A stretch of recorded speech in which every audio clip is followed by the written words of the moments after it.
पश्चिम बंगाल में हो रहे विधानसभा चुनाव में असदुद्दीन ओवैसी की एआईएमआईएम पार्टी पूरी मजबूती से चुनाव लड़ रही है। हुमायूं कबीर के साथ गठबंधन टूटने के बाद असदुद्दीन ओवैसी बंगाल पहुंचे, जहां पर उन्होंने ममता बनर्जी पर सीधा निशाना साधा और कहा कि ममता बनर्जी पहले भाजपा का समर्थन लेकर चुनाव लड़ चुकी हैं, लेकिन आप हम पर इल्ज़ाम लगाते हैं। अगर एक आदमी गलत निकल गया तो हम क्या करें। अब ओवैसी साहब का यह बयान सुनिए आप। बताओ, आप हमको गाली देती है। यही ममता बनर्जी बीजेपी की सरकार में रेलवे मंत्री थी। आज टीएमसी के लोग ओवैसी पर उंगली उठाते हैं। बताओ, तुमने खुल के साथ दिया, फिर ममता बनर्जी ने इस्तीफा दे दिया, फिर 2003 में फिर से बीजेपी में उनको सपोर्ट कर दिया और गुजरात का फसाद हुआ। हजारों मुसलमान रिलीफ और रेफ्यूजी कैंप में जाकर जिंदगी गुजार रहे थे।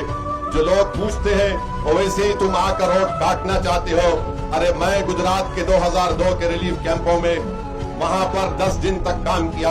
शालम रेफ्यूजी कैंप में, वटवा में, जूहापुरा में मजलिस जाकर काम की। ममता बनर्जी क्या कर रही थी बताओ। ममता बनर्जी ने दोबारा माइंस की मिनिस्टर बन गई। ममता बनर्जी आज कहती है कि मैं मुस्लिम बहनों की बहन हूं। ममता बनर्जी, क्या इशरत जहां, बिल्किस बानो, जकिया जाफरी आपकी बहन नहीं थी क्या? गुजरात में वहां पर रेप किया गया कई लोगों को, मगर ममता बनर्जी को और टीएमसी को याद नहीं आया। ममता बनर्जी बोलती है कि ओवैसी के लड़ने से बीजेपी को फायदा होगा। 4 एमएलए बीजेपी के थे, 5 साल पहले जीतकर 77 हो गए। क्या उसमें भी ओवैसी जिम्मेदार है? बताओ आप। मेरे भाई, सब लोग आपका वोट हासिल करना चाहते हैं, कोई आपको आपका हक देना नहीं चाहता है। ये समझते हैं कि मुस्लिम समाज है तो ये गाय और भैंस है, इनका वोट ऐसा हासिल कर लो जैसे गाय और भैंस से दूध हासिल किया जाता है। आप कब तक उन लोगों का साथ देंगे जो आपके लिए कुछ करना नहीं चाहते? क्या ये बात सच नहीं है ममता बनर्जी कि मुर्शिदाबाद में पर कैपिटा इनकम कितना है, जहां पर 70% के करीब मुस्लिम बाहुल आबादी का इलाका है। पर कैपिटा इनकम करीब 3,500-4 हजार रुपये महीने को कोई कमाता है। बताओ ममता बनर्जी, क्या 4,000 3,500 में किसी गरीब का घर चल सकता है?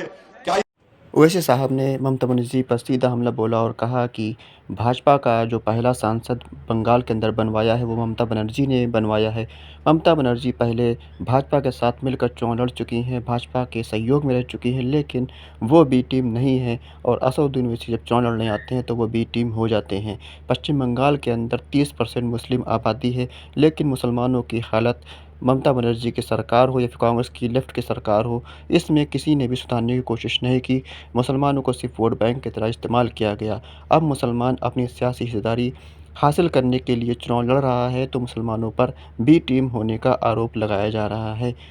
एआईएमआईएम पार्टी 12 सीटों पर चुनाव लड़ रही है और एमआईएम पार्टी का हुमायूं कबीर से गठबंधन टूटने के बाद काफ़ी ज़्यादा चर्चाएं ज़ोरों पर हैं।